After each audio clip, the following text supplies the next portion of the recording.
प्यारे बच्चों, good morning, Radhe Radhe. कैसे हैं आप सभी और कैसी चल रही है आप सबकी तैयारी? दोस्तों, आज अचानक बिना बताए आप सभी का लाइव टेस्ट होगा। आज आपको बिना बताए आज आपका लाइव टेस्ट होगा। क्या किसी को कोई दिक्कत है? क्योंकि अगर मैं आपको बता के टेस्ट लेता तो मैं जानता हूं आप क्लास में नहीं आते। अगर मैं आपको बता के टेस्ट लेता तो आप क्लास में नहीं आते, लेकिन आज मैंने आपको ये आपके साथ एक कहते हैं ना कि गुरुजी धोखा कर दिया, ये वो वाली बात है।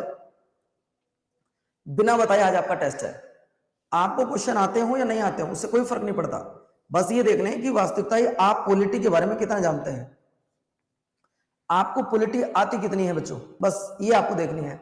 जो पॉलिटी आपको टफ लगती थी उस पॉलिटी को आसान बना दूंगा, जो पॉलिटी आपको बहुत टफ लगती थी उसको जीरो बना दूंगा तुम्हें। तो दोस्तों, आप लोगों को बस एक काम करना है। आपके पेपर में सबसे ज्यादा जीके के साथ आजकल स्टैटिक जीके भी आ रही है, जीके के साथ स्टैटिक जीके भी पूछी जा रही है। और मैंने आपसे बात प्रॉमिस किया, मैं डेली आपको 15 मिनट स्टैटिक जीके दिया करूंगा आपकी क्लास से अलग।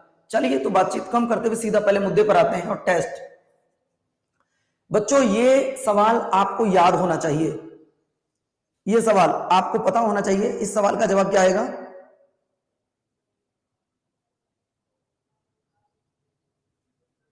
आपको इस क्वेश्चन का जवाब बताना है दोस्तों कि 1935 में जो रेजिड्यूरी पावर थी वो किसके पास थी? 1935 में जो शक्ति थी वो किसके पास थी, जिन्हें हम लोग रेजिड्यूरी पावर बोलते हैं, जिन्हें हम लोग रेजिड्यूरी पावर बोलते हैं। बच्चों, ये पावर किसके पास थी? अगर मैं रेजिड्यूरी पावर की बात कर रहा हूं तो ये पावर किसके पास थी, ये आपको बताना है। तो दोस्तों, ये ध्यान रखिएगा, जो रेजिड्यूरी पावर थी वो थी, अगर आपसे पूछ रहा है आजादी से पहले, तो आजादी से पहले गवर्नर जनरल के पास थी, लेकिन आजादी के बाद ये पावर किसके पास चली गई थी? मतलब अगर मैं आपसे कहूं कि आजादी के बाद ये पावर किसके पास चली गई थी दोस्तों, आपका जवाब क्या आएगा? आजादी के बाद तो आप लोगों का जवाब आएगा सर जी पार्लियामेंट। आप लोगों का जवाब आएगा सर जी पार्लियामेंट के बाद। जब हम आजाद हुए तो आजादी के बाद ये सारी पावर हमने पार्लियामेंट के टेक ओवर कर दी कि पार्लियामेंट को पावर दी जाती है। नेक्स्ट क्वेश्चन आपकी स्क्रीन पर ये रहा। बताइएगा, किस अधिनियम के द्वारा केंद्र में द्विसदनीय विधायिका बनाई गई?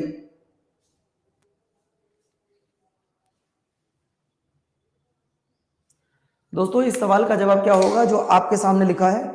अब मैं उम्मीद कर रहा हूं कि आप इस सवाल का जवाब दे सकते हैं। आपको बताना है द्विसदनीय विधायिका कब बनाई गई थी। तो दोस्तों, द्विसदनीय विधायिका बनाई गई थी मेरे प्यारे साथियों 1919 के भारत सरकार अधिनियम के द्वारा। आज ये मत सोचना कि क्वेश्चन गलत हो गए, मत सोचना क्वेश्चन गलत हो गए, बस ये देखना कि आपके सही कितने हो गए, है ना। चलिए अगला सवाल देखो। ये सवाल मैंने आपको बहुत अच्छे से पढ़ाया था, ये सवाल मैंने आपको बहुत अच्छी तरीके से समझाया था। बताइए इस सवाल का जवाब क्या आएगा दोस्तों?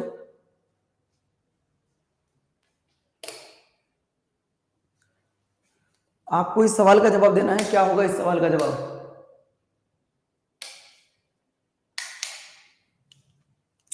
जन गण मन। अगर मैं जनगण मन की बात कर रहा हूं तो दोस्तों डेट लिख लीजिएगा 24 जनवरी, डेट लिखो 24 जनवरी 1950 है, ये रहा। अच्छा बच्चों, एक बात बताओगे, राष्ट्रगान को गाने में कितना समय लगता है? टाइम, राष्ट्रगान को गाने में कितना समय लगता है? टाइम बताओगे, राष्ट्रगान को गाने का टाइम कितना लगता है, जरा बताएंगे। सर जी, जब टाइम की बात की जाती है तो टाइम है 52 सेकंड, लेकिन बच्चों अगर बात इमरजेंसी की जा रही हो, अगर बात इमरजेंसी की जा रही हो तो कितना टाइम लगेगा? तो बेटा इमरजेंसी में लगेंगे आपके 20 सेकंड। क्या लगेंगी? 20 सेकंड। और बच्चों अगर मैं आपसे पूछूं कि इसे सबसे पहली बार कब गाया गया था, राष्ट्रगान को सबसे पहली बार कब गाया गया था?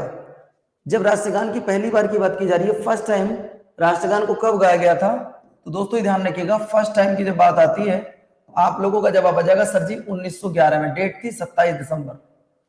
हमारे राष्ट्रगान को किसके द्वारा लिखा गया है?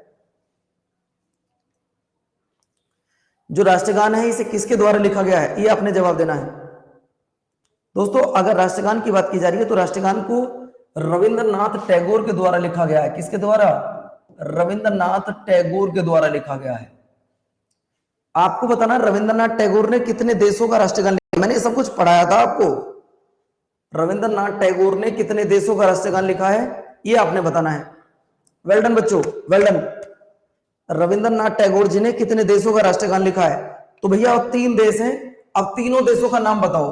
तीनों देशों के पहले शब्द का, पहले देश के पहला शब्द लिख दो यहां पे। कौन कौन से देश थे?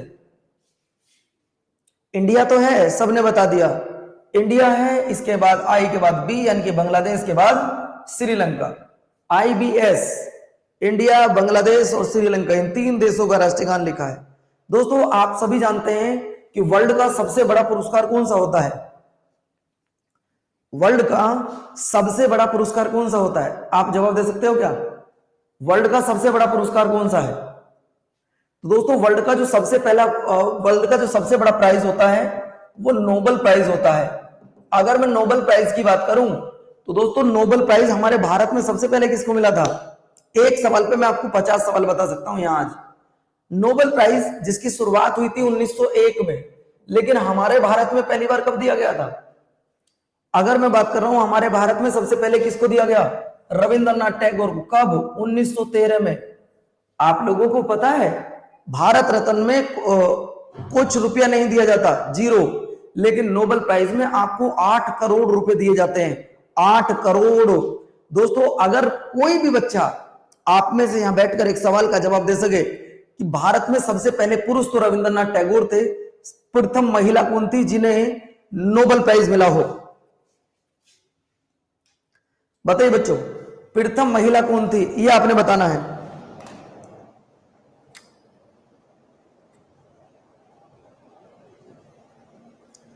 प्रथम महिला कौन थी?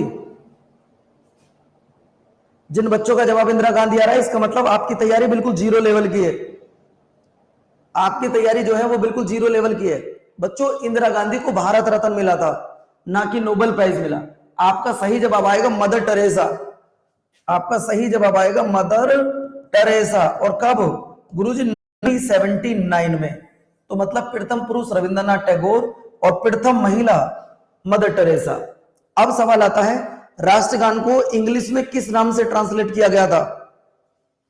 जो हमारे नेशनल एंथम है इसे किस नाम से कन्वर्ट किया गया था इंग्लिश में? इसे कन्वर्ट किया गया था 1919 में, लेकिन कब, मतलब किस नाम से, ये आपने बताना है। बहुत बढ़िया, सबसे पहले बताया है दुबे साहब ने, पूर्णिमा दुबिया ने। बहुत बढ़िया दुबे साहब, पूर्णिमा बहुत बढ़िया। भैया the morning song of India के नाम से, the morning song of India के नाम से। आज बस मेरे मन में एक विचार आया कि इन बच्चों को बिना बताए आपका टेस्ट लिया जाएगा, है ना? उसमें मैं आपका ये देखना चाहता हूं कि आप जानते कितना पहले से।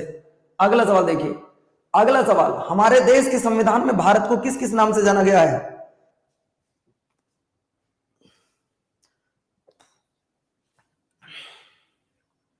हमारे देश के संविधान में इंडिया को किसके नाम से जाना गया है?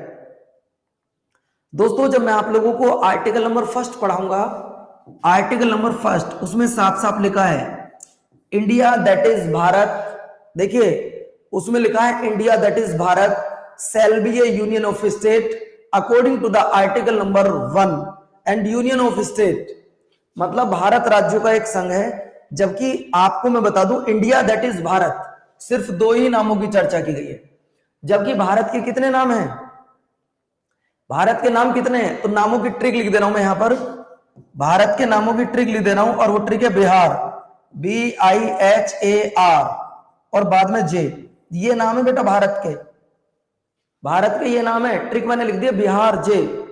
भारत, इंडिया, हिंदुस्तान, आर्यव्रत, रेवाखंड, जम्बूद्वीप। भारत को 6 नामों से जाना गया है।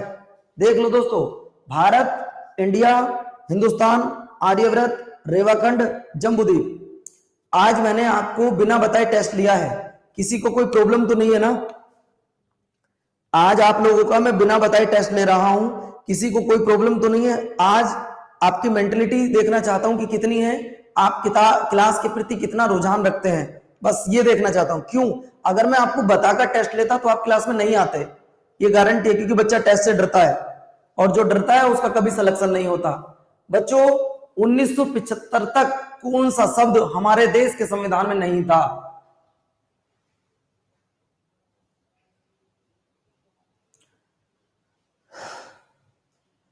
उन्नीस तक कौन सा शब्द भारत के संविधान में नहीं था? दरअसल में क्या था दोस्तों, मैं अभी आपको बताता हूं। 42 कॉन्स्टिट्यूशनल अमेंडमेंट किया गया 1976 में। 42 कॉन्स्टिट्यूशनल अमेंडमेंट किया गया 1976 में, और हमारे देश के संविधान में 3 शब्द जोड़े गए। पहला सोशलिस्ट, दूसरा सेक्युलर, तीसरा इंटीग्रिटी। ये 3 शब्द समाजवाद, पंथनिरपेक्ष और अखंडता, इन 3 शब्दों को जोड़ा गया था बच्चों। तो अखंडता शब्द को जोड़ा गया है। फिर से बता रहा हूं आपको, समाजवाद, पंथनिरपेक्ष और अखंडता, इन 3 शब्दों को 1976 में जोड़ा गया था। और दोस्तों इसी को कहा जाता है mini constitution of India. Mini constitution of India यानी कि लघु संविधान संशोधन। लघु संविधान संशोधन। ठीक है बच्चों, चलिए अगला सवाल आपकी स्क्रीन पर ये रहा। हमारे देश के संविधान को एक करने में किस व्यक्ति ने भूमिका निभाई थी? हम सारे बच्चे सरदार वल्लभ भाई पटेल जी को जानते हैं। यहां भी सरदार पटेल जी हैं, यहां भी सरदार पटेल जी हैं, यहां भी सरदार पटेल जी हैं, यहां भी सरदार पटेल जी हैं। इनके साथ दूसरे व्यक्ति कौन थे? क्योंकि सरदार वल्लभ भाई पटेल को तो हर कोई जानता है, लेकिन सरदार वल्लभ भाई पटेल जी के साथ में दूसरे व्यक्ति कौन थे? यार जवाब बहुत कम बच्चे दे रहे हैं। सरदार वल्लभ भाई पटेल के साथ में दूसरे व्यक्ति कौन थे? तो उनका नाम था बच्चों वीपी मेनन।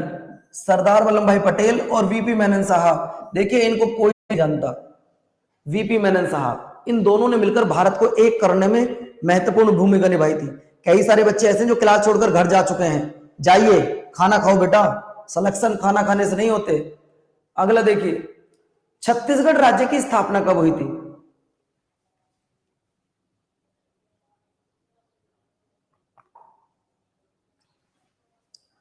छत्तीसगढ़ राज्य की स्थापना कब हुई थी?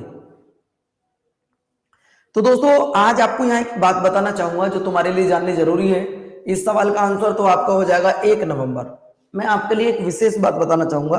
देखिए, जब एक राज्य से, यहां स्टेट है, इसे डिवाइडेशन किया गया और एक अलग, इसको पार्टीशन करके एक अलग स्टेट बनाया गया। जब किसी स्टेट से कोई स्टेट बनता है तो वहां आर्टिकल नंबर 3 यूज होता है। वहां पे आर्टिकल नंबर 3 यूज होता है, ध्यान रखना। जब किसी राज्य से राज्य को बनाया जाता है तो वहां पर आर्टिकल नंबर 3 यूज होता है। जब किसी राज्य का नाम बदला जाता है, जब किसी राज्य का नाम बदला जाता है, जब किसी राज्य की बॉर्डर, जब किसी राज्य का बॉर्डर इंक्रीज या डिक्रीज किया जाता है, तब भी आर्टिकल नंबर 3 यूज होता है। जब किसी 2 राज्यों को एक किया जाता है तब भी आर्टिकल नंबर 3 यूज होता है दोस्तों। तो 3 आर्टिकल आज आपका क्लियर हो गया। 3 आर्टिकल, यदि किसी राज्य का नाम बदलना हो, यदि किसी राज्य की सीमा बढ़ानी हो, या एक राज्य से 2 राज्य बनाने हो, एक राज्य से 2 राज्य बनाने हो, तो बच्चों वहां पर कौन सा आर्टिकल यूज होता है? तब आप लोगों का जवाब आएगा सर जी आर्टिकल नंबर 3। आर्टिकल नंबर 3 अब आपको कंफ्यूज करेगा। बताइए, आपसे सवाल पूछेगा कि आंध्र प्रदेश से तेलंगाना अलग हुआ किस आर्टिकल के तहत? आंध्र प्रदेश से तेलंगाना अलग हुआ। 5 नंबर गलत है, काहे बोला भाई? हाँ भाई, क्या गलत है राजा? एक बच्चा बोल रहा है सर जी ये आर्टिकल नंबर, क्वेश्चन नंबर 5 गलत है। बताओ क्या गलत है? कौन था वो बच्चा जो बोल रहा है कि 5वां गलत है? बाबू आप सवाल सुनिए, वो ये कह रहा है कि इनमें से कौन सा शब्द 1975 तक भारत के संविधान में नहीं था? तो ये शब्द नहीं था, इसको ऐड किया है, इसको ऐड किया है। ठीक है बाबू, गलत नहीं है। अगला देखिए, अगला सवाल आपकी स्क्रीन पर बाबू ये रहा। निम्नलिखित में से कौन सा भाग नागरिकता से जुड़ा हुआ है?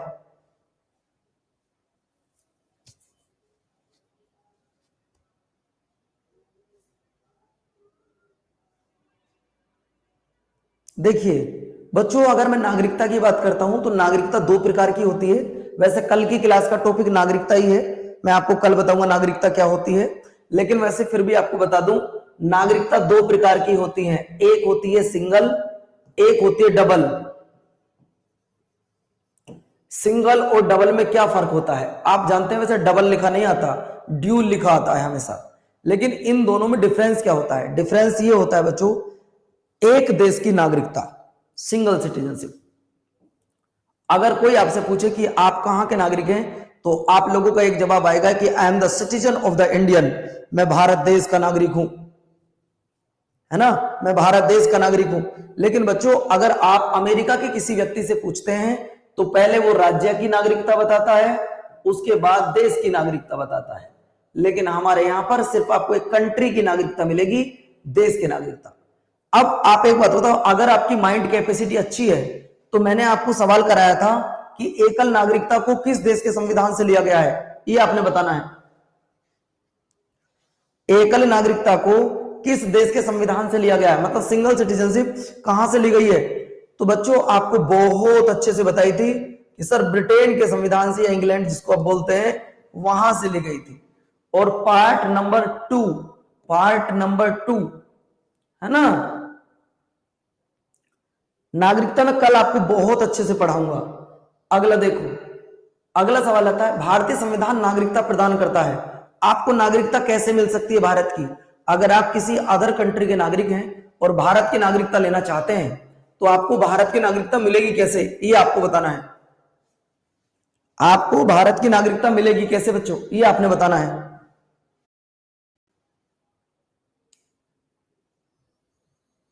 दोस्तों मैं इसकी एक बहुत प्यारी सी ट्रिक बताता हूं, और वो ट्रिक है ब्रांड। वो ट्रिक है ब्रांड, BRAN और D। यानी कि अगर कोई व्यक्ति भारत की नागरिकता लेना चाहता है तो उसे 5 प्रकार से मिल सकती है। उसकी ट्रिक आपके सामने लिख रही है, उसकी ट्रिक आपके सामने लिख रही है बच्चों, और ट्रिक है ब्रांड, BRAND। बी मतलब बर्थ, अगर आपका जन्म भारत में हुआ है तो आपको भारत की नागरिकता मिल जाएगी। आर मतलब रजिस्ट्रेशन, अगर तुम किसी दूसरे देश के नागरिक हो, तुमने भारत में आने के बाद अपना रजिस्ट्रेशन करा लिया, आपको भारत की नागरिकता मिल जाएगी। ठीक है, यहां पे तो है नहीं रजिस्ट्रेशन। ए मतलब एरिया, निवास के आधार पर मिल जाएगी। नेचुरलाइजेशन, इसका मतलब D will be the right answer. मतलब अगर आप नागरिकता लेना चाहते हैं भारत की तो आपको 5 प्रकार से नागरिकता मिल सकती है। और वो ट्रिक याद करने में कैसा लगी बेटा आपको? सर स्टैटिक जीके की किताब कब से शुरू करोगे? बेटा अभी हमारे यहां से जो आपने बुक ऑर्डर की है वो कुछ बच्चों की किताब निकल चुकी है, कुछ की रह रही है। तो जैसे ही सबके पास किताब पहुंच जाएगी उसी दिन मैं पढ़ाना शुरू कर दूंगा, उसी दिन मैं आपको पढ़ाना शुरू कर दूंगा, शायद कल पहुंच जाए या परसों पहुंच जाए। तो नोवा आंसर सबका ठीक हो गया बच्चों। अगला देखिए, अगला सवाल है, अगला सवाल, किसी व्यक्ति की क्या नागरिकता समाप्त की जा सकती है? क्या आपकी या मेरी नागरिकता को समाप्त किया जा सकता है?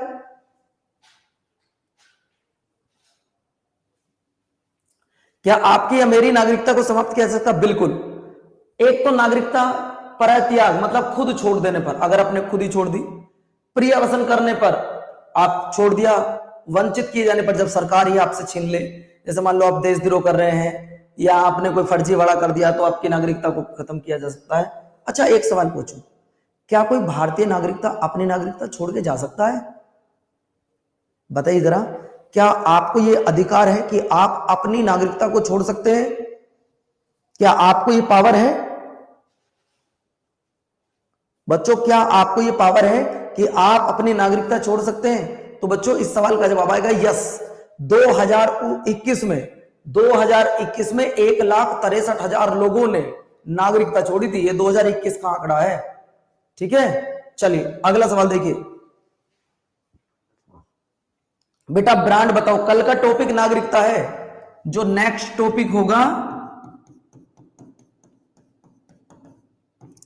वो सिटीजनशिप है। और ये टॉपिक आपका मंगलवार को होगा, यानी कि ट्यूसडे को होगा, कल अच्छे से पढ़ाऊंगा। अगला देखिए, अगला सवाल है कि मौलिक अधिकारों का उल्लेख किस पार्ट में किया गया है। ब्रांड कल बताऊंगा। हिमांशु ये बताओ कि मौलिक अधिकारों का उल्लेख किस पार्ट में किया गया है। बच्चों एक ट्रिक लिखूं, अगर आपको अच्छी लगे तो एक ट्रिक लिखूं, और ट्रिक अच्छी लगे तो एक बार कमेंट बॉक्स में लिख जरूर देना। पीएम सनम ने मिस किया, सनम ने मिस किया। आपने बेवफा सनम सुना होगा ना, लेकिन मैं यहां पे लिख रहा हूं सनम ने मिस किया। सनम ने मिस किया किसको? पवन को। देखो जरा बच्चों, इसका मतलब क्या होता है? मतलब देखो दोस्तों, से का मतलब होता है दोस्तों संघ राज्य क्षेत्र, मतलब स्टेट एंड यूनियन टेरिटरी की चर्चा की गई है। पार्ट नंबर 2 सिटीजनशिप यानी कि नागरिकता की चर्चा की गई है। पार्ट नंबर 3 यानी कि मौलिक अधिकारों की यानी कि फंडामेंटल राइट की बात की गई है। भाग नंबर 4 बेटा डीपीएसपी की बात की गई है, डीपीएसपी की। भाग नंबर 4 का क्या तो बेटा फंडामेंटल ड्यूटीज की बात की गई है। भाग 5 तो बेटा सेंट्रल गवर्नमेंट की बात की गई है, संघ सरकार की। 5 पार्ट की ट्रिक कैसी है? मैंने 5 पार्ट की ट्रिक आपको बताई है, और ट्रिक है सनम बेवफा ने मिस किया। बेवफा सनम ने मिस किया। पहले में संघ राज्य, दूसरे में नागरिकता, तीसरे में मौलिक अधिकार, चौथे में राज्य के नीति निर्देशक सिद्धांत, और चौथे के क्या में डीपीएसपी, और 5वें में केंद्र सरकार। ट्रिक अच्छी लगी? एक अभय कुमार है, वो कह रहे हैं बकवास। बहुत बढ़िया अभय जी, तालियां तालियां तुम्हारे लिए। ठीक है, चलो। तो दोस्तों अब आप इस सवाल के दोबारा इस सवाल का जवाब दे सकते हैं कि भैया नागरिकों के लिए मूल अधिकार किस पार्ट में है? भाग 4 भाग 3 में। ठीक है, ट्रिक समझ नहीं आती तो मत पढ़ो ना ट्रिक से, आप बिना ट्रिक के पढ़ो। मैंने कभी जबरदस्ती थोड़ी करी आपको याद करनी है, ये तो उन बच्चों के लिए जो याद करना चाहते हैं। अरे ये आपके लिए ट्रिक नहीं है, क्योंकि आप तो जीनियस बच्चे हो। अगला देखो, समानता का अधिकार किस अधिकार में? राइट टू इक्वलिटी किस आर्टिकल में है बच्चों? आपको बताना राइट टू इक्वलिटी। मैं तो आज आपका पूरी पॉलिटी का टेस्ट ले रहा हूं, बस ये चेक करने के लिए कि आप जानता कितने हैं। बात खत्म। राइट टू इक्वलिटी की अगर बात की जाती है तो दोस्तों राइट टू इक्वलिटी किस आर्टिकल में आता है? राइट टू इक्वलिटी आपके 14 से लेकर 18 तक आता है। 14 से लेकर 18 तक आता है। बच्चों ये बताओ, आज क्या आपकी 12 बजे कोई क्लास है? 12 बजे कोई क्लास है? क्या आज आपकी 12 बजे कोई क्लास है? अगर है तो अच्छी बात, अगर ना हो तो मैं आपको बता दूं, आज 2019 में जो रेलवे का पेपर हुआ था, जो रेलवे का पेपर हुआ था 2019 में, उसे आज मैं रेलवे अड्डा पर करा रहा हूं 12 बजे। अगर आप लोग फ्री हो तो आ जाना, वरना आपकी मर्जी है ना।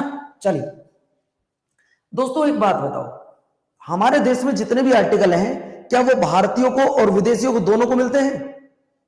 एक बात बताओ, जो हमारे देश में जितने भी आर्टिकल हैं क्या उनमें से कुछ ऐसे आर्टिकल हैं जो सिर्फ और सिर्फ भारतीयों को मिलते हैं? वाईटी पर कराऊंगा बेटा, वाईटी पर। जो आर्टिकल सिर्फ और सिर्फ इंडियन सिटीजन्स को मिलते हैं, ऐसे आर्टिकल जो इंडियन सिटीजन्स को मिलते हैं, उनमें 15, 16, 19, 29 और 30 ये वो आर्टिकल हैं जो भारतीय नागरिकों को मिलते हैं। अगर आपसे कोई पूछे कि भारतीय नागरिकों को कौन से आर्टिकल मिलते हैं, तो 15, 16, 19, 29 और 30, बाकी जितने आर्टिकल हैं वो सब भारतीयों को भी मिलते हैं और विदेशियों को भी।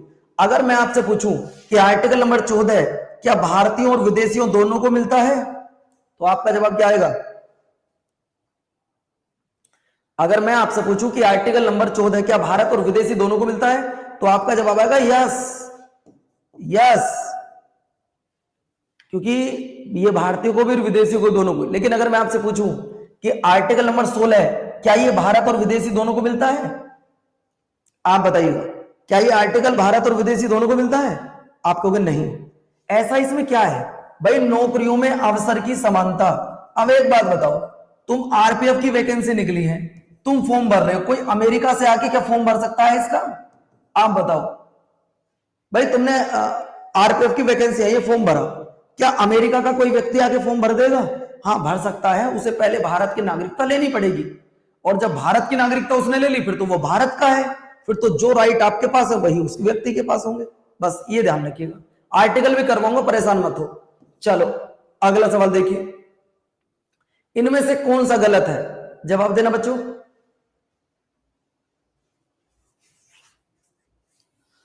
इनमें से कौन सा गलत है?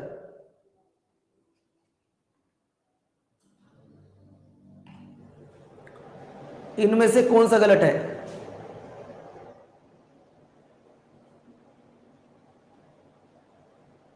देखो अगर मैं बात करता हूं इक्वलिटी बिफोर लॉ, ये 14 में दिया गया, बिल्कुल सही बात है। इक्वलिटी ऑफ अपॉर्चुनिटी, ये 16 में दिया गया, बिल्कुल सही बात है। एंड टू टाइटल, ये 17 में नहीं है, ये 18 में दिया गया है। अगर मैं 17 की बात कर रहा हूं बिटुआ, तो 17 में दिया गया है आर्टिकल नंबर, जब 17 की बात की जा रही है तो उसमें अनटचबिलिटी की बात की गई है। इसमें यह बात आप ध्यान रखना, इसमें छुआछूत की बात की गई है, इसमें अस्पृश्यता की बात दी गई है। तो ये तुम्हारे लिए जानना, पहचानना और समझना बहुत ज्यादा जरूरी है। अगला देखियो सवाल नंबर नेक्स्ट, प्रेस की स्वतंत्रता किस आर्टिकल में है? In which right in the freedom of the press. Press मतलब मीडिया, जिसे भारत का 4th स्टेट इन इंडिया कहा जाता है, यह किस आर्टिकल में मेंशन किया गया है?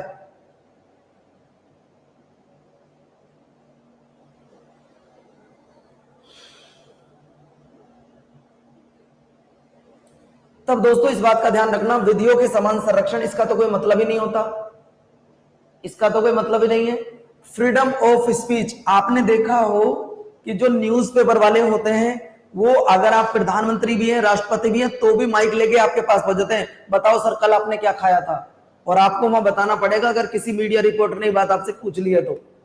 मतलब इनको इतनी बड़ी पावर होती है, ये कहीं पर भी चले जा सकते हैं, इसलिए भारत का इन्हें 4th स्टेट बोला जाता है। आपने देखा होगा बहुत से नेता जाते रहते हैं, उनकी गाड़ी के पीछे यूं भगते रहते हैं, कौन? मीडिया वाले, और वो जो पूछते हैं वो तुम्हें बताना पड़ता है।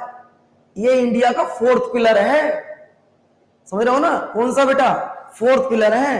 पहला आपका कार्यपालिका, न्यायपालिका और विधायिका। और बच्चों इसके बाद अगर मैं बात करूं,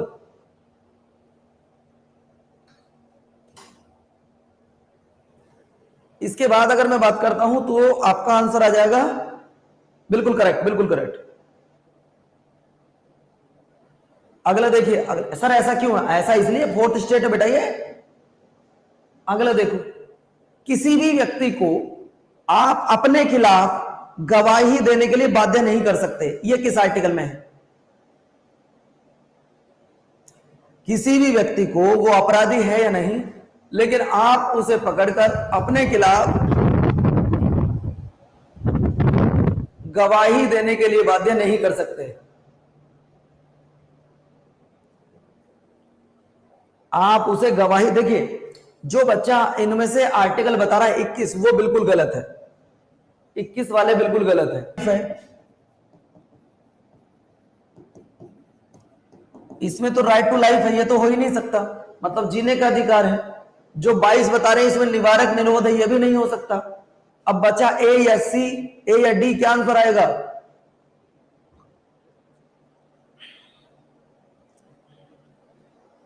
तब आपका आंसर आएगा ए, 20 का 3। नेक्स्ट सवाल देखिए, नेक्स्ट सवाल है कि 6 से 14 साल के बच्चों को पढ़ाना ये कौन सा अधिकार है? बच्चों आज आप इस सवाल को पहले पढ़िएगा, 6 से 14 साल तक पढ़ाना ये क्या है?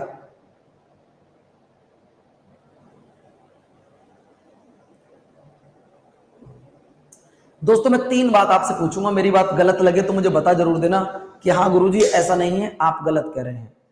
ध्यान से सुनना दोस्त, आप पढ़ने जाते हो, क्या आपको कोई पढ़ाई से रोक सकता है? देखिए 3 ड्यूटी होती हैं। एक ड्यूटी उस बच्चे की, जो बच्चा पढ़ना चाहता है, उसे दुनिया की कोई ताकत रोक नहीं सकती। एक ड्यूटी आपके माता पिता की है कि वो आपको पढ़ाएंगे, चाहे पैसा कहां से भी लाएं, कोई फर्क नहीं पड़ता, लेकिन वो आपको पढ़ाएंगे, ये इनकी ड्यूटी है। एक ड्यूटी बच्चे की, वो पढ़ेगा, वो ड्यूटी नहीं, वो उसका राइट है कि वो पढ़ेगा। एक ड्यूटी माता पिता की कि वो उस बच्चे को पढ़ाएंगे।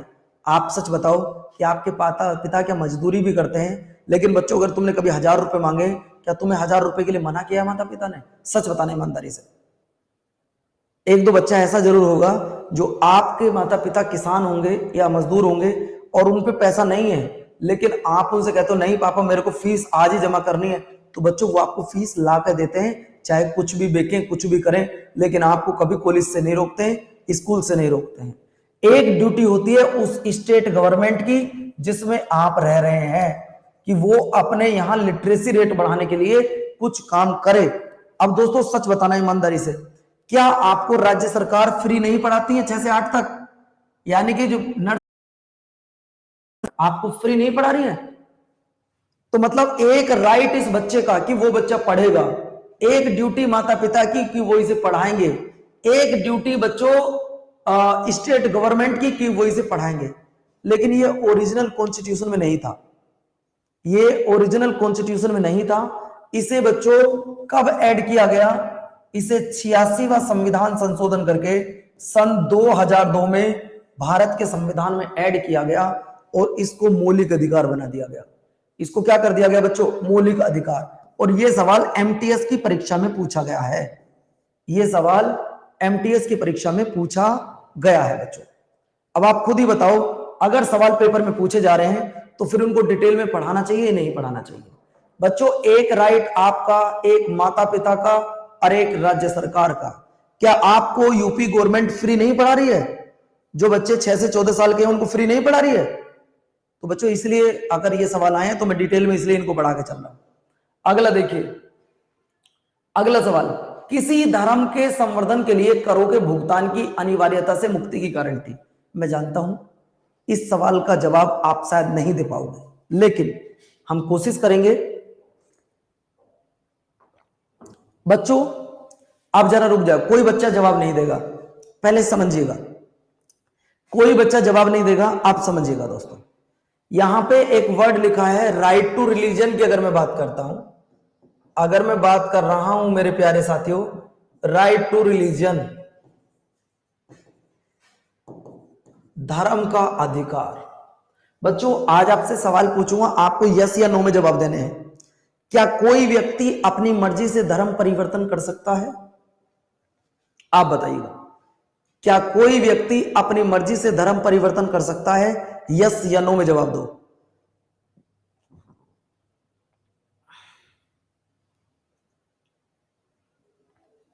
बिल्कुल, इस सवाल का जवाब आएगा यस, कर सकता है। अगर मैं आपसे पूछूं कि एक व्यक्ति अपना धर्म कितनी बार परिवर्तन कर सकता है, तो क्या जवाब आएगा? अगर मैं आपसे पूछूं कि एक व्यक्ति अपना धर्म कितनी बार परिवर्तन कर सकता है, तो इसका जवाब क्या आएगा? इसका जवाब आएगा नो लिमिट। जब तक आपका मन हो आप धर्म परिवर्तन करते रहो। हिंदू से बौद्ध बनो, बौद्ध से हिंदू बन जाओ, मुसलमान से हिंदू बन जाओ, जैन से बौद्ध बन जाओ, पारसी बन जाओ, हिंदू से मुस्लिम बन, जो तुम्हारा मन करे आप वो कर लो, लेकिन किसी को जबरदस्ती आप धर्म परिवर्तन नहीं करा सकते हैं। बच्चों आर्टिकल नंबर 25 से 28 तक, 25 से लेकर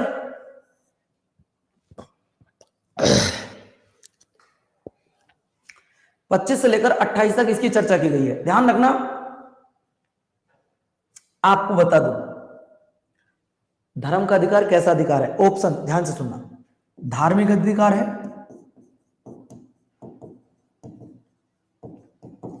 राजनीतिक अधिकार है,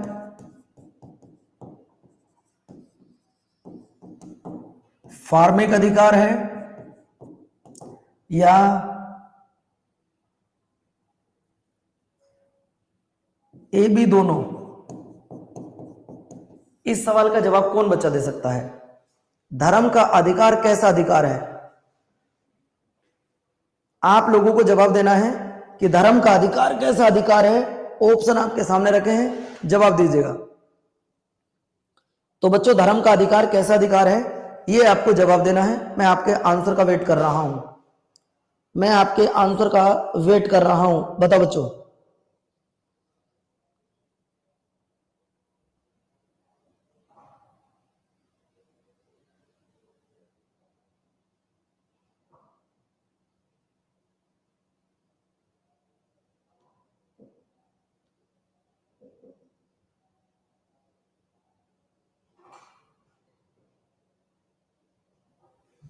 दोस्तों अब जितने बच्चों ने धार्मिक अधिकार दिया वो बिल्कुल एकदम गधे हैं, क्योंकि मैं आपको बस आज चेक करना चाहता हूं। ऑप्शन सारे गलत हैं, ऑप्शन सारे गलत हैं। अगर धार्मिक अधिकार है तो आप बताओ किसी धर्म गुरु के कहने से अपना धर्म परिवर्तन कर सकते हो? एक कह रहा सर राजनीतिक अधिकार है, क्या मोदी जी के कहने से अपना धर्म परिवर्तन कर सकते हो? क्या अकबर ओवैसी ओवैसी कुछ कहे तो अपना धर्म परिवर्तन कर सकते हो? नहीं ना। तो फिर क्यों तुक्का लगाते जब पता नहीं है? हम सिर्फ आज आपसे पूछना चाहते थे कि जो धर्म का अधिकार है वो कैसा अधिकार है। अभी थोड़ी देर पहले बताया था कि ये हमारा मूल अधिकार है। अगर मूल अधिकार है तो जब ही तो धर्म परिवर्तन कर सकते हो आप अपना। बिल्कुल तुक्का लगाते हो यार। अरे नहीं पता तो छोड़ दो, कोई दिक्कत नहीं है यार, स्किप भी कर दिया करो एक दो सवाल को। सर नहीं आता मेरे को, तुक्का क्यों लगाना है यार? तो जो धर्म का अधिकार है वो हमारा एक मूल अधिकार है। आप जब चाहो जब अपने धर्म को परिवर्तन कर सकते हो। ना कोई धर्म गुरु हमारे धर्म परिवर्तन कर सकते हैं और ना कोई राजनेता हमारा धर्म परिवर्तन करवा सकता है। हम अपनी मर्जी के मालिक हैं। सॉरी बोलो जो जिसका गलत हुआ है, सॉरी सर। अगली 1 मिनट में सॉरी आ जानी चाहिए पूरी क्लास की।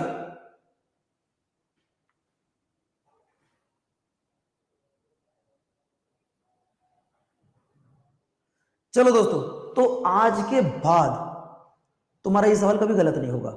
बच्चों आपने देखो, अगर गलती से हमारी बाइक पर कहीं चोट लग जाए, मैं बाइक से कहीं जा रहा था और मुझे चोट लग गई, वो जगह मुझे लाइफ टाइम याद रहती है कि यार यहां मेरे चोट लगी थी। होता है ऐसा नहीं होता है? अगर कोई सवाल आपसे गलत हो जाए तो अब लाइफ टाइम याद रहेगा यार धर्म का अधिकार, अब धर्म का अधिकार हमारा मूल अधिकार है, पवन सर ने एक दिन गलत कराया था, इसलिए ऐसा सवाल। बच्चों आर्टिकल आ जाएगा आपका 27, बिल्कुल एकदम करेक्ट आंसर। अगला देखो, अगला सवाल ये नहीं कराना अभी आपको। अल्पसंख्यक किस आर्टिकल में आते हैं? अल्पसंख्यक कौन होते हैं पहले तो ये बताओ।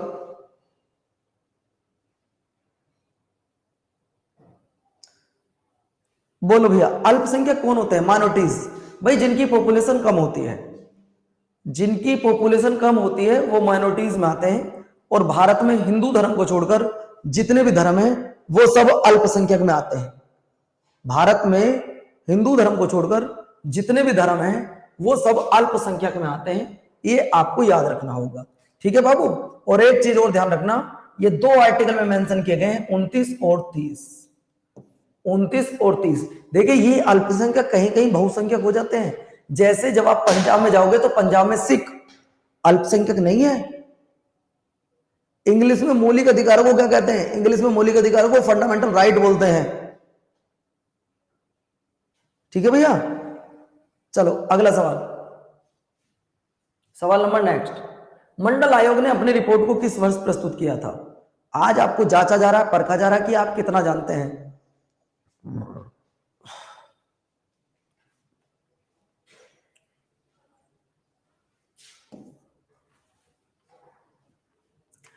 मौलिक अधिकारों की सुरक्षा कौन करता है? मौलिक अधिकारों की सुरक्षा कौन करता है ये आपने बताना है। या मौलिक अधिकारों को संरक्षण कौन देता है? हाई कोर्ट, सुप्रीम कोर्ट, राष्ट्रपति या भारत के सभी न्यायालय, कौन करता है? जवाब दो। कोई बात नहीं, गलत हो रहे हैं होने दो, आज गलत हो रहे हैं कल सही भी होंगे, हर दिन एक जैसा नहीं होता ना बेटा। तो आपको बताना है सर हमारी जो सर्वोच्च न्यायालय है, उच्च न्यायालय, दोनों। दोस्तों अगर आपके घर में आज 5 करोड़ रुपए की चोरी हो जाए, पहली बात तो 5 करोड़ बेचारे हैं नहीं हमारे तुम्हारे पास, लेकिन भगवान न करे 5 करोड़ रुपए आ जाए कहीं से और उन्हें कोई चोरी करके ले जाए, तो क्या आप डायरेक्टली सुप्रीम कोर्ट में जा सकते हो? अगर आपके घर में 5 करोड़ रुपए हैं और उन्हें चोर चुरा कर ले गए, तो क्या आप डायरेक्टली सुप्रीम कोर्ट में जा सकते हो? आप बोलोगे राष्ट्रपति उनसे, जो हमारे सुप्रीम कोर्ट के जज है, भाई साहब जरा हमारा रिपोर्ट लिख लो, हमारी एफआईआर हुई है, हमारे केस को सुलझवा दो। नहीं दोस्तों, आप सुप्रीम कोर्ट में नहीं जा सकते हो। आपको पहले डिस्ट्रिक्ट कोर्ट में जाना होगा, हाई कोर्ट में जाना होगा, तब जाकर आप सुप्रीम कोर्ट में जाएंगे। लेकिन बच्चों अगर मान लो एक लड़की थी जिसका नाम था एकता, मान लो एक लड़की थी जिसका नाम था एकता, ये लड़की पढ़ने के लिए जा रही है, ध्यान से सुनो, ये एकता कपूर है, ये पढ़ने के लिए जा रही है, और 4 असामाजिक तत्व जिन्हें हम लोग बोलते हैं आतंकवादी बोल दो, बदमाश बोल दो, वो इस लड़की को रोक लेते हैं, बोलते हैं कि तुम पढ़ने नहीं जा सकती हो, तुम पढ़ने नहीं जा सकती हो। दोस्तों इस लड़की को पढ़ने से रोका जाता है, तो आप बताओ क्या आपके फंडामेंटल राइट का वोलेशन हो रहा नहीं हो रहा? क्या आपके फंडामेंटल राइट का वोलेशन हो रहा है नहीं हो रहा? बोलो यस या नो। हो रहा है। तो क्या अब आप जब आपके फंडामेंटल राइट का वोलेशन होता है तो आप डायरेक्ट सुप्रीम कोर्ट में जा सकते हो। अरे जो राइट टू एजुकेशन है वो आपका फंडामेंटल राइट है, यानी कि पढ़ाई का जो अधिकार है वो आपका मौलिक अधिकार है। दुनिया की कोई ताकत आपको रोक नहीं सकती, लेकिन इन बदमाशों ने आपको रोकने की कोशिश की थी, तो आप सुप्रीम कोर्ट और हाई कोर्ट दोनों में कहीं भी जा सकते हो जहां तुम्हारा मन करे। ठीक है, चलो अगला देखिए सवाल नंबर नेक्स्ट। भैया इन सवालों को जवाब देना जरा, निम्नलिखित में से कौन सा कथन सत्य है?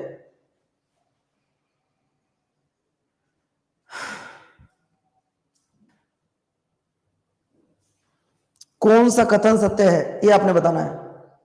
अगर मैं कौन से कथन सत्य की बात कर रहा हूं तो भारतीय संविधान में मौलिक अधिकारों को शामिल करने के लिए नेहरू रिपोर्ट मुझे तो पढ़ने की जरूरत ही नहीं पड़ी। अगला क्वेश्चन ये मिल गया, ये मिल गया पहला सवाल। अगला देखिए बच्चों, जो आपका घर है, यहां पे एक बात की जा रही है निजी भवन मतलब आपका घर, आप अपने घर के ऊपर नेशनल फ्लैग को फहरा सकते हो, यह भारतीय संविधान के किस आर्टिकल में लिखा है?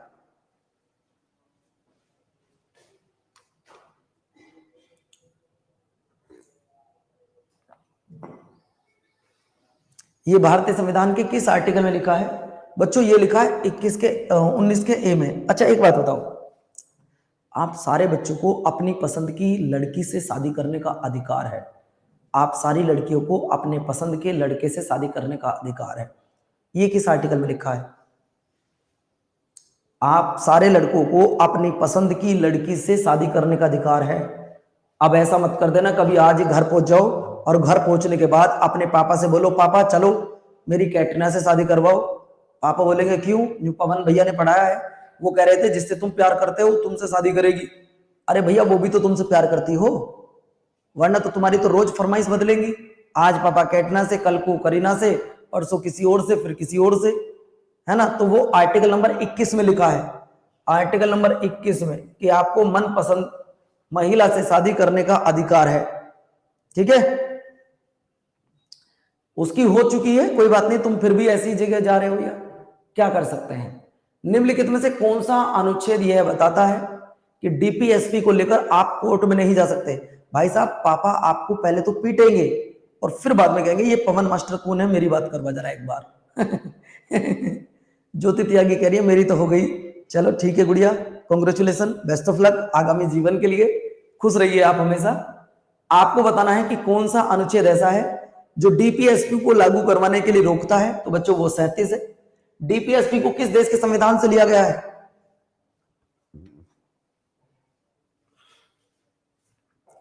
डीपीएसपी को कहां से लिया गया है? तो बच्चों डीपीएसपी को लिया गया आयरलैंड से। कहां से लिया गया? आयरलैंड से। ये भी आपको याद रखना होगा।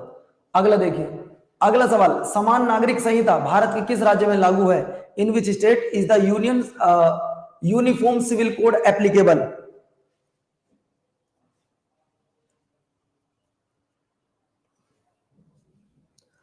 यूनिफॉर्म सिविल कोड भारत में कहां पर लागू होता है? तो दोस्तों यूनिफॉर्म सिविल कोड सबसे पहले तो देख लो आर्टिकल नंबर 44 में आता है। पहले गोवा में लागू हुआ करता था और आजकल उत्तराखंड में भी लागू हो गया है। तो पहला राज्य गोवा है और दूसरा राज्य आपका उत्तराखंड है जहां पर यूनिफॉर्म सिविल कोड एप्लीकेबल है। ठीक है दोस्तों, सवाल नंबर नेक्स्ट, अगला आपकी स्क्रीन पर ये रहा, ग्राम पंचायत किस आर्टिकल में आती है?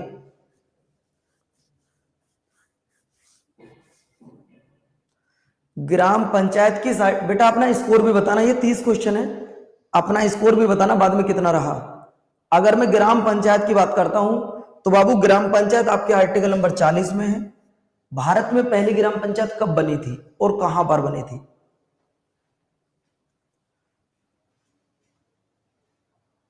यूसीसी क्या होता है? सबके लिए एक जैसे कानून होंगे, सभी धर्म के लिए एक जैसे कानून, ऐसे नहीं हिंदू के लिए अलग, बौद्ध के लिए अलग, जैन के लिए अलग।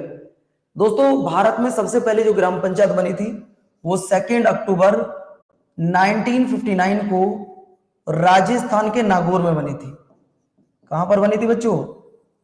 राजस्थान के नागौर में बनी थी, जो तुम्हारे लिए जानना जरूरी है। और राजस्थान के बाद दूसरा स्टेट कौन सा था?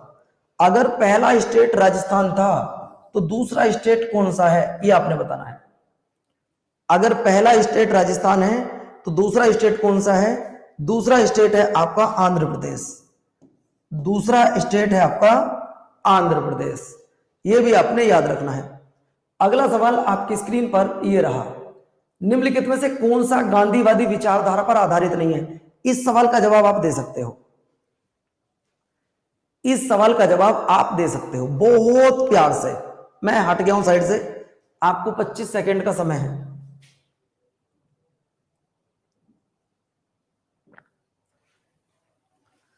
आपको 25 सेकंड का समय है, इस सवाल का जवाब दीजिएगा।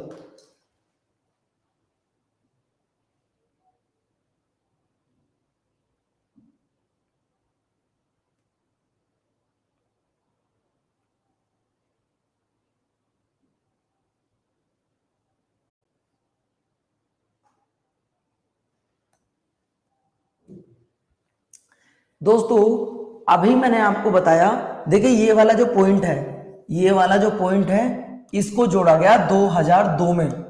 2002 में, चलो ठीक है, ये तो पहले है, ये भी पहले, ये भी पहले, लेकिन ये तो 2002 में जोड़ा गया यार। 2002 में क्या गांधी जी बैठे थे? आप कहोगे नहीं, तो आंसर बी। अगला देखिए, अगला सवाल, हमें प्राकृतिक पर्यावरण की सुरक्षा करनी है। जैसे कि आप लोगों ने देखा होगा, कुछ ऐसे बेवकूफ होते हैं आप में से, जो पत्थर उठाएंगे नदी में फेंक देंगे। क्या नदी ने आपसे कुछ कहा था? क्या नदी ने आपसे कुछ कहा था बच्चों? आप बताओ, आप लोगों ने क्या किया? पत्थर उठाया और नदी में फेंक दिया। क्या उस नदी ने कुछ कहा था आपसे? ये आपके 48 के ए में आता है। अगला देखिए, राष्ट्रपति के चुनाव में कौन कौन वोट डालते हैं? ये समझने के लिए आपको 20 सेकंड का समय दूंगा। राष्ट्रपति के चुनाव में कौन कौन वोट डालते हैं? सबसे पहला सवाल कि राष्ट्रपति का चुनाव इनडायरेक्ट होता है। राष्ट्रपति का चुनाव इनडायरेक्ट होता है, उसमें आप चुनाव नहीं डालते हो। संसद के 2 सदनों के निर्वाचित सदस्य, और बच्चों यहां पे एमएलसी वोट नहीं डालते हैं, ये भी डालते हैं 1, 3, 4। D answer will be the right. आज का लास्ट सवाल, राष्ट्रपति अपना रिजाइन किसको करते हैं? तो उपराष्ट्रपति को करते हैं। ये बताओ 30 में से कितने ठीक हुए? आपके 30 में से कितने ठीक हुए बच्चों? आपने ये बताना है कि 30 में से तुम्हारे कितने ठीक हुए। वेल डन भाई, वेल डन किशोर। 28 भाई, वाह, गुड, जबरदस्त। अगर तुम्हारे 15 प्लस आए हैं तो तुम्हारा स्कोर मैं बढ़िया मानूंगा, क्योंकि तुम पहली बार टेस्ट दे रहे हो। तुम पहली बार टेस्ट दे रहे हो बच्चों।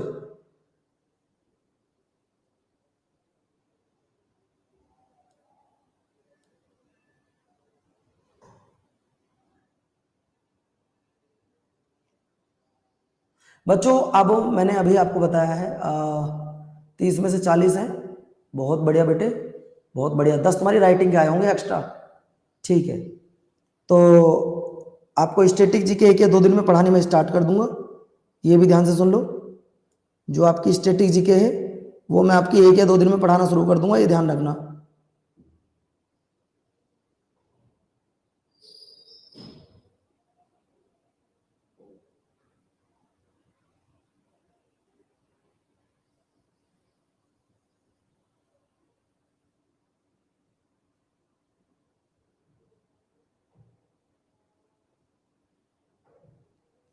चलो ठीक है बच्चों, कल फिर मिलते हैं। और अभी 12 बजे हमारी क्लास है यूट्यूब पर, आप 12 बजे आ सकते हैं।